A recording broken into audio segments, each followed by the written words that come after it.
Okay, guys, well, just doing a quick test here to see how this works. A new feature on YouTube. And yeah, so give me some comments, guys. So we've got something to talk about. First of all, can you hear me okay? And can you see me okay?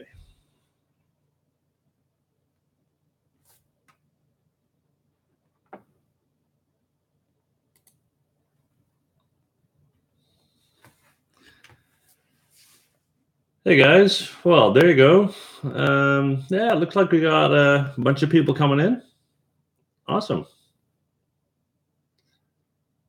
I see Jean-Luc. Hey, Jean-Luc, how are you? Couple of names that I recognize here. Awesome. So guys, what I would like to do today is talk a little bit about 3D in general, and for the main part, things that you might be struggling with. I just received a message from a young artist in Australia, and he is basically struggling with the fact that he doesn't really know whether his work is good enough. Okay, so my question is basically, do you have the same struggles, and what are your thoughts on that? And do you got any questions that I should address?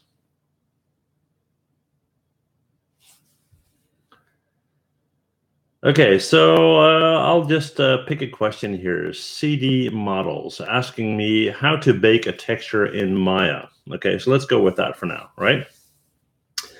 Okay, so first of all, if you look at texturing in general, there's a difference between applying shaders and textures. Shaders, for example, are Lamberts, Blinn, Fongs, basically stuff that you can just drag onto a model. And as long as you stay in Maya and render in Maya, you're okay. Now, as soon as you start to apply 2D textures, so let's say external texture files, then you need to make sure that your model is UV'd, first of all. And how that works is you can basically compare it to, let's say, cutting a pattern of textile to wrap onto a 3D object, okay? So if I were a 3D model, then my t-shirt, if I laid that out flat on the table, that would be the UV. And then the fabric of the t-shirt would be the texture. So you need to take that 2D texture file, and you need to make sure that it fits perfectly onto your UV layout, and that's how you can texture. Okay, so hopefully that works.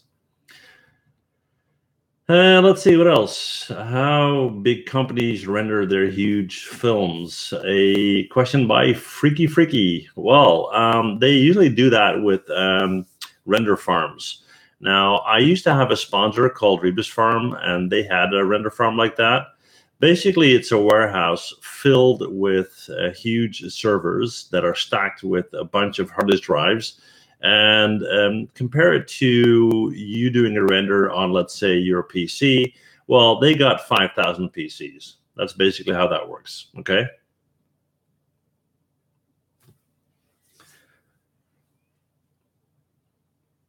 Okay, so I see a question by TW Graphics. What are the kinds of models you make that sell the best? Well, to be quite honest, I don't sell a lot of models because I spend more and more time on tutorials, and believe it or not, that is a full-time job, trust me. But I know for a fact that in the 3D world, when it comes to selling 3D models, the most popular are number 2 is actually weapons, so knives, guns, landmines, all that kind of stuff. And number 1, believe it or not, is furniture.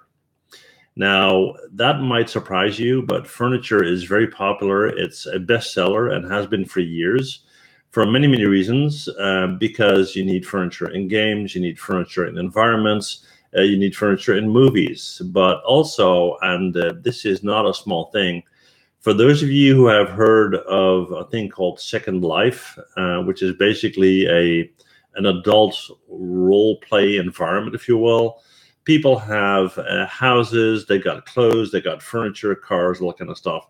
So a lot of furniture models are sold there, okay? So yeah, that's it. So weapons and furniture.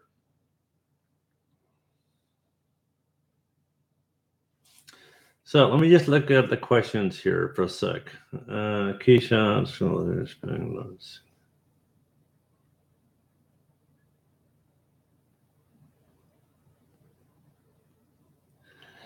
okay, so a question from MD Feroz. I hope I pronounced it correctly. How much experience do you need to get into huge animation industries? Well, I get this question all the time. Now, first of all, I need to define what it means to be involved in huge animation industries. Well, if you are talking about being a lead animator at Pixar, that chance is very, very slim. However, the animation industries nowadays work virtual a lot nowadays. So they will have a project and they will have small teams all over the world. So they'll have a group in Germany, in Spain, in Montreal, and all over the world. And typically there'll be small studios that do a special item for an animated show or movie. And they'll participate until that is done. And then they go on and work on other things, right? Now, working full-time as an animator at a studio like DreamWorks or Pixar is possible. I would say when you get into the business and you're not that experienced, I would get in as a generalist. So try to get as much knowledge on every topic you can think of. And as you progress, you will typically try to get a specialty like environment modeling or effects or something like that, and grow into your skills and move from there. So hopefully that answers that question a little bit.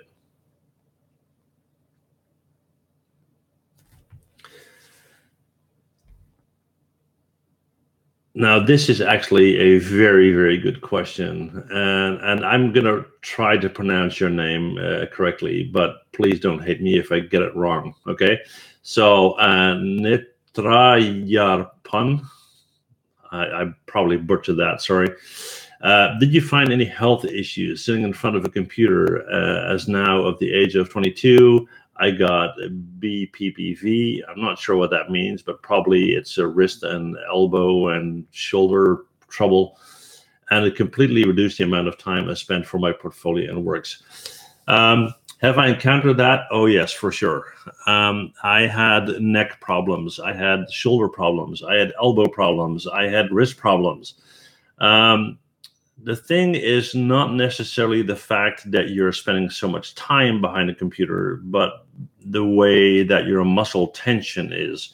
If you are really psyched about what you're doing, and most people that are in 3D that I know of are, they will get really into it and they won't take any breaks and they'll have high muscle tension, if you know what I mean. So there are many, many ways to avoid that. For example, try using your mouse left-handed and right-handed. Try setting a little alarm clock. So every 30 minutes or so, you stretch for like literally 2 minutes, not more than that. I don't know, walk to your kitchen, drink some coffee, walk the dog, anything you can do to kind of break that up. I typically wouldn't stay behind the computer without any break for longer than 2 hours. But to be completely honest, I did the 14, 16, 18 hours thing as well for many years. And that's how I got these problems in the first place. Okay. So let's see what else. CD. Okay, so let's see. The best piece of advice someone, this is from Pineapple Tornado. Love that name, by the way. What was the best piece of advice someone gave you about animation? Well, that is the advice that whatever tool you're using to create your animation is not really that relevant. I mean, whether you're using Maya or something else, whether it's 2D or 3D, it really doesn't matter. What's important in animation, and the tip that I got, is look beyond the tools you're using and try to focus on telling the story. So, for example, many of you probably have the Animator Survival Toolkit. That's a famous book about animation. And it talks, for example, about how men and women walk in a different pattern. Now, for example, and that's how it's explained in the book anyway, a woman will typically place one foot in front of the other while walking. So you get a different pelvic rotation. A male typically doesn't. So if you understand these principles, you can apply them to animation, whether you are working on paper or digitally 2D or 3D. So that's the most important advice I ever got. So Martin Diavolo, I don't know if it's Italian, but your name sounds Italian. So Martin, nice to join in. How often do I do live chat? Well, this is basically the first one. I did some streams a while back, but it was a whole difficult kind of thing. And with this new setup in YouTube, it's basically just click and go. So I think it's working okay. I'm not sure if there are a lot of delays. Hopefully not. That was the problem back then. So yeah, basically brand new. Okay, so what would you recommend more, Maya or Max? Now, honestly, I get that question, I would say about once a week. Typically, Maya was developed more towards animation. People that use 3D Max usually work on architecture, on interiors, and I'm talking about photorealistic interiors, like for an IKEA catalog or something like that.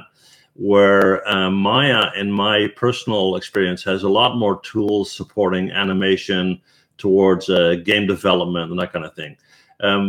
For example, Maya LT is typically focusing on game design and development, and Maya regular, if you will, more towards animated movies, where 3ds Max is much more towards hard surface modeling in interiors, as mentioned. Okay. So let's see what else. Yeah. Okay. All right. So say something new in Substance Painter, like applying a new own shades. Okay. Not quite sure what you mean by that.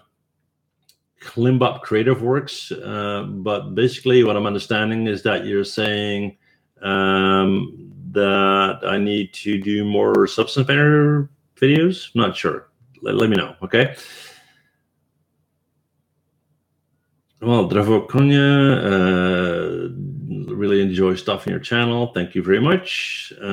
Best render for making quick texture detailed renders.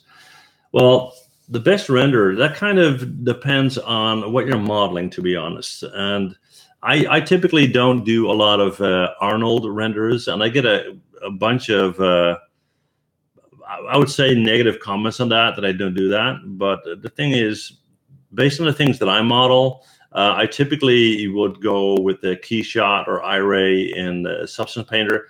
Because like I said, it depends. For example, if you are into modeling, let's say, jewelry, then Keyshot is awesome. It's almost made for that, basically. Okay. So whatever gives you more control is best. There's a trend going on, however, where people are more and more starting to work with external renders. So I used to work with Mental Ray a lot. Mental Ray is dead, unfortunately. I'm not a huge Arnold fan. I worked with V-Ray for a while. I work with the RenderMan on occasion, and I like iRay. So yeah, it kind of depends on what you do. RB Gaming is asking me, do I use ZBrush? Yes, I do. I use ZBrush, but I'm typically not a character modeler. So I will use ZBrush to add some wear and tear to models mainly. I'm not really skilled at it, but I'm starting to incorporate it into my tutorials, because my tutorials are typically targeting people that are fairly new to the industry to start with. So I think that works out okay. Okay, so Ibrahim Sayed, hopefully I say that right. I want to know your advice. Diploma in the summer vacation to study my animation, and I'm about to buy a new laptop. And what would I prefer, the Lenovo or the Nvidia? Actually, I saw your question online yesterday, and I answered that. I think that both systems are okay. I tend to lean towards the Nvidia card personally, but keep in mind that the graphic cards are currently not the things that support your render the most. It's mainly the CPU, not the GPU, okay? But that said, there's a change going on. There are now renderers starting to move towards a GPU supported renders. I think Redshift is one of them, and I know that Nvidia is working on that as well. All right. So let's see what else. Mental Ray. Okay, so Dharmik Bot, hopefully I say that right. Sorry, guys. I have a question. Can you give tips on how to land good overseas jobs? Well, the whole discussion is always, do you want to work freelance or do you want to work on a contract? You know, whatever that means. Nowadays, people that work on a contract basically are still freelance because you work on a project for a studio for 2 months, and when the project is done, you're out of a job, and you have to go on and look for the new one, for a new job, okay? So when that's the case, it's typically good to make sure that you have a lot of diversity when it comes to income. So instead of having one method of income, try to get, I don't know, 10. So sell 3D models online, create a 3D logo for your next door neighbor's website. I don't know, do a tutoring class, whatever you need to do to make sure that whenever one income stream gets cut off, you still have enough income to make it. Now, when it comes to getting overseas jobs, you need to have a strong online presence, obviously. If people don't know that you're there, you know, they will know that you're there. So build a personal branding, create a logo for yourself, be consistent, create good work, and make sure you have a lot of retention online, meaning that if you have people that know who you are and you communicate with them, don't leave them hanging, help them when you can, and you know, be very professional in your communications with customers, okay? And one very important thing, do not, and I repeat, do not work for free, ever, okay? Unless it's for a charity, all right? So let's see, question from Martin. Let's see, let's say after college, I want to be freelance and I want to travel because I love to travel, but I also want to be able to use Maya Substance while I'm traveling. Well, Martin, that's exactly what I do. I travel a lot. Usually you'll see me recording videos in this room right here. But for example, in a couple of weeks, I'm going to be traveling in the US for a month. And what I do is I work up front. And for my clients, I work locally. So whatever I'm working on, because we make a living working on a PC, and a PC is mobile, you can basically work anywhere